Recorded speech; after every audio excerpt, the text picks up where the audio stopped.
This year has been a bizarre year for gaming. I remember we all went into this year expecting a non-stop barrage of huge earth-shattering releases, and while we did kind of start off that way with games like Sifu, Horizon, and of course Elden Ring, and while the following weeks were filled with some bangers, it kind of slowed down in the following months, you know what I mean? But if we look at what's coming out for the rest of the year, I think we're set for a pretty solid year. So this is my top 10 upcoming games of the rest of 2022. This is simply just my opinion. These are games that I am likely going to buy. There are some games that don't really interest me, so they're not on this list. And yeah, without further ado, let's get right into it. But before we do that, you know what to do. Be sure to like this video, subscribe if you're new, hit the bell, leave a comment, or I will shove a gun down your throat. And I'll pull the trigger. Number 11. Your father will die. Number 11? Yeah, now I know you're confused, and to be honest, I don't even really know what this entry is either. This is still a top 10, but with an 11th entry. So I guess that's a top 11, but it's weird, so let me explain. For this list, there were 4 other games I was considering. Forspoken, which has me worried. Gotham Knights, which has me worried. Sonic Frontiers, which has me worried. And Hogwarts Legacy, which doesn't really have me worried, but I'm starting to get a bit iffy on whether or not it'll come out this year. And I also feel like I need to see a little more before I am fully convinced I'm going to buy it. I really wanted to include all these games though, but they all have their setbacks that made me choose other games over them. But I am still likely going to buy most, if not all, these games. I guess you can just consider these games pseudo-honorable mentions. I guess I don't really... this might not even end up in the video. It'll be funny if it is though. It's probably going in the video. Alright, now onto the list. Oh. Well, as you can tell, this video was recorded before this news dropped.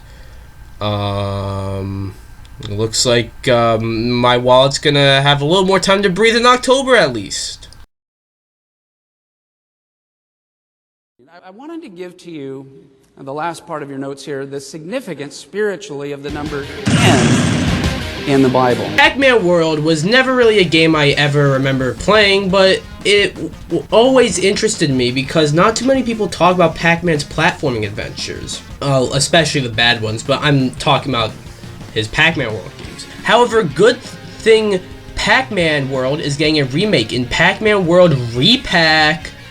This game seems to be a full remake of Pac-Man World from the PS1, and they seem to be remaking the game from the ground up, and it looks very good. Seems like it will be more or less the same as the PS1 game when it comes to gameplay and pretty much the overall game, but to get more people to have a chance to play Pac-Man World and maybe testing the waters for Pac-Man World 4, I don't know, just speculation. I'm really excited for Pac-Man World Re-Pac as it comes out for everything on August 26th. By the way, that collector's edition might be one of the coolest things I've ever seen.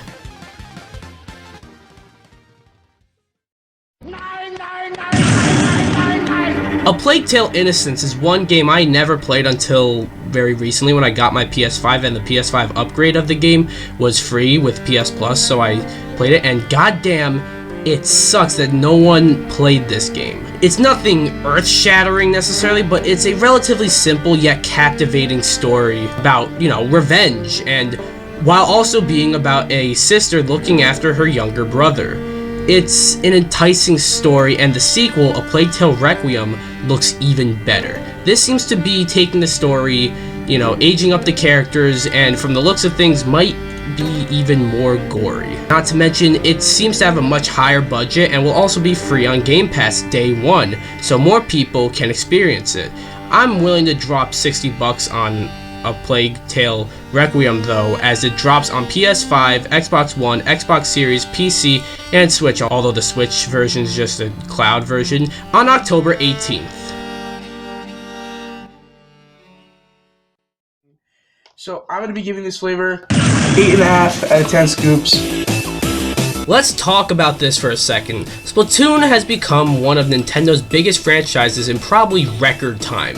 It was one of the better selling games on their failed Wii U console, and within the first year of the Switch, it got a sequel.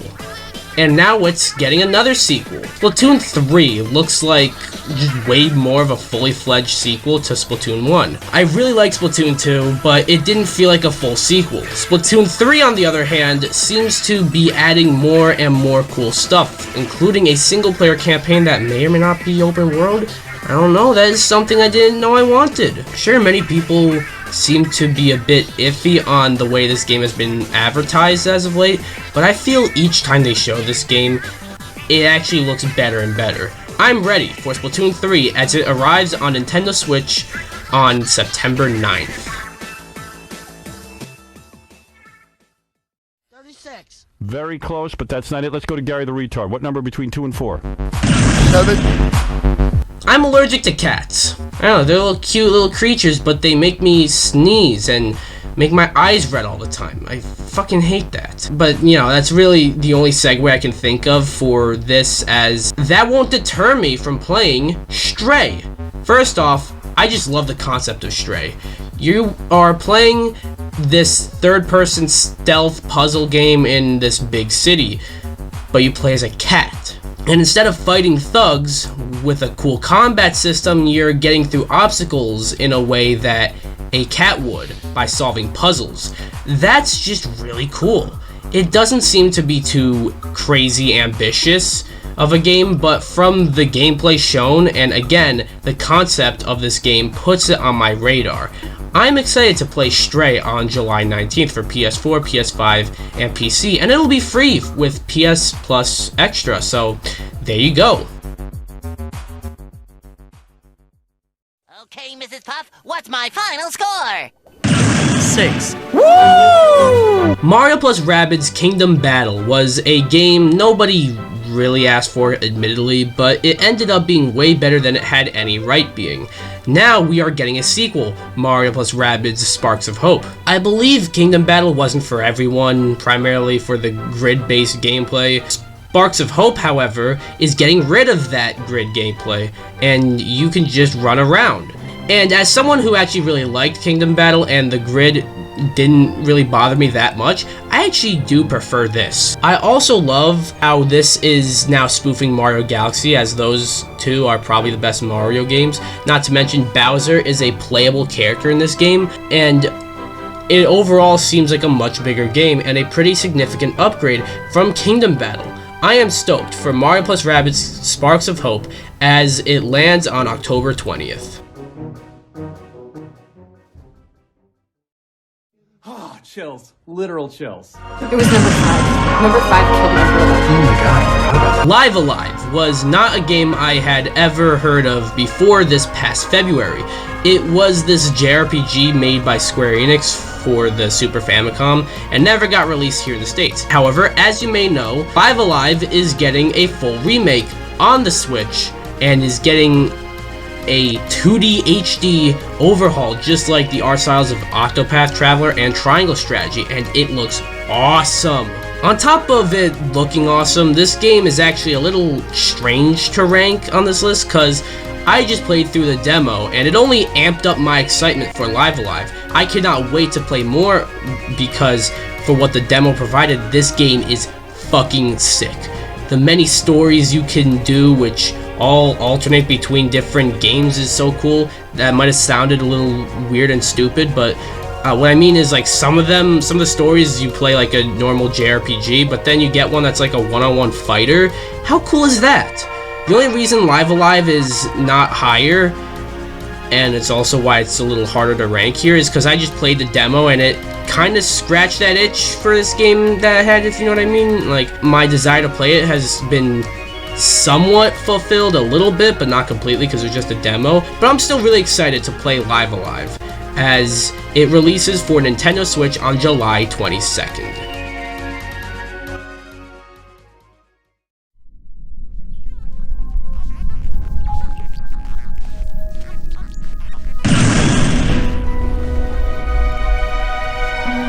I love Smash. If you follow this channel for any amount of time, you should have noticed just how much I love Smash. But there is one platform fighter on its way, and it's not with Nintendo characters, and it's not with Nickelodeon characters, but with Warner Bros. Characters. Now, I feel Nickelodeon All-Star Brawl was a little overhyped by the Smash community, so I'm tempering my expectations with Multiverses. But while I didn't get to play the alpha version even though I registered, but yeah, it's okay. I see how it is, guys. I heard from people who didn't even like Nickelodeon say that Multiverses is good. Not to mention the roster and combination of characters in the game is hilarious, and the addition of Ultra Instinct Shaggy alone is mind-blowing. Like, they actually fucking put that in the game. It's also going to be a free-to-play game, so while I don't really like the idea of it being monetized, which is what it sounds like is gonna be, at least they don't charge you to play the game in the first place. But most of all, I am just expecting a good time, and Multiverses looks like it will deliver just that without baffling omissions.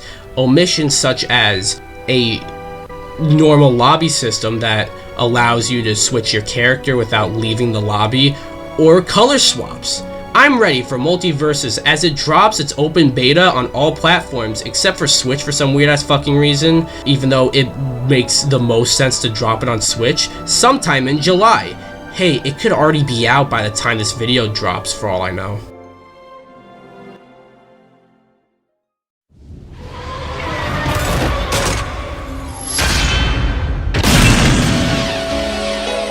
Let's go back to this time last year when Platinum was still, going dark on Bayonetta 3. Now at least it seems like it is coming relatively soon. Now, to be fair, we haven't seen or heard anything on this game since the September 2021 Nintendo Direct, but there are rumors it's supposed to come out this year, and with a specific release date. Regardless, if it's still slated for this year, it's on this list as it's eligible. And while we haven't seen a whole lot, the first two games are phenomenal, and if Bayonetta 3 is anything like them, I'm pumped. Not to mention, this looks like a pretty big game for the Switch and might be one of the Switch's most ambitious games. I'm really eager to see more. This was one of my most anticipated games of the year when I did this list back at the beginning of the year. This was very high, but we know just as much about the game as we did then, so that's why it's not quite as high. But still, I am excited for Bayonetta 3 as it is slated for some time this year, although rumor has it that it will come out on October 28th. Damn. October is filling up. What kind of pencil do we take again? Number 2. Take a number 2. Looks like you took a big number 2. I remember during E3 last year, every game looked like a Left 4 Dead, like, zombie survival horror game, and the only one that really stood out was Back 4 Blood.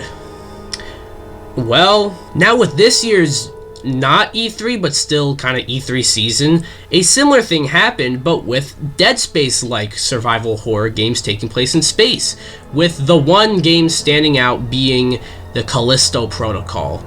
I mean, that would be the case if they weren't actually remaking Dead Space, but I'm still stoked for the Callisto Protocol. And I'm not too far off if I were to say that Callisto Protocol is a spiritual successor to Dead Space, as many former Dead Space devs are working on this game, and it shows, as this game looks brutal.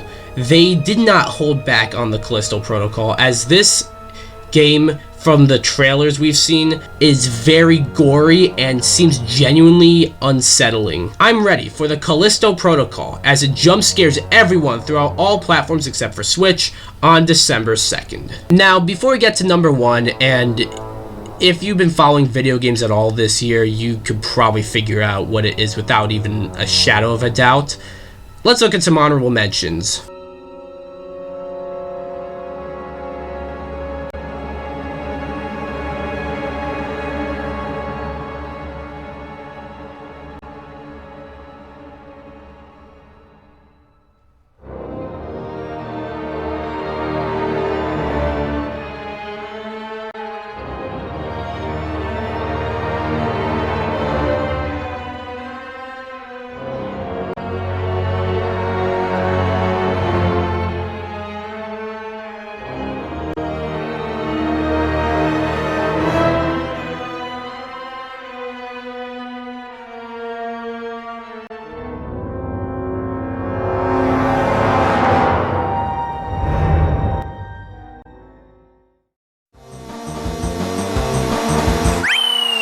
I'm Luigi, number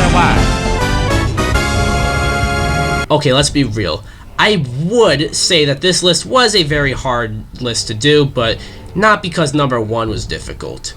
Because number 1 is God of War without a close second in sight, and I really had to figure out what was number 2. Now this is being recorded as we are still waiting for a release date for this game, but even without one, I am still stoked for God of War Ragnarok. This looks like, and is also said to be, God of War 2018, but just way bigger. A continuation of the story, although taking place a couple years later and looking extremely expansive. Not to mention, Thor is supposed to appear in this game, which is also really exciting. And we're really just waiting for more info on this game, and we're supposed to get it any day now. The game's still internally scheduled to come out in November. So, yeah, I'm pretty sure whenever we get more on this game, it'll just further prove why I'm excited for God of War Ragnarok and why it is my number 1 most anticipated game for the rest of the year. But if we don't get anything anytime soon, you guys won't harass anyone and send the developers dick pics, right? Because if you are, I don't want you on this channel. So you're not gonna do that, right? In case you couldn't tell, this was before the release date of November 9th was revealed, and I was right. I'm just way more excited about it now. So that was my list of the top 10 upcoming games of the rest of 2022. I guess you can call it a top 11. I guess you can call it a fucking top 14. I don't know what that first bit was about. Yeah, what are your most anticipated games for the rest of the year? I thought this was a very interesting list to make, because again, like, God of War is obviously number 1 for me personally, without a question. I was just really struggling to come up with, like, what's number 2? What's like the rest of this order, you know? Because this year was supposed to have, like, huge games like God of War, Breath of the Wild, Starfield. The latter 2 got delayed, and if God of War got delayed, that would have made this list very interesting. But good thing God of War made this list a little easier. But what do you guys think? Be sure to like this video, come subscribe, or I will shove a gun down your throat and pull the trigger. Bye!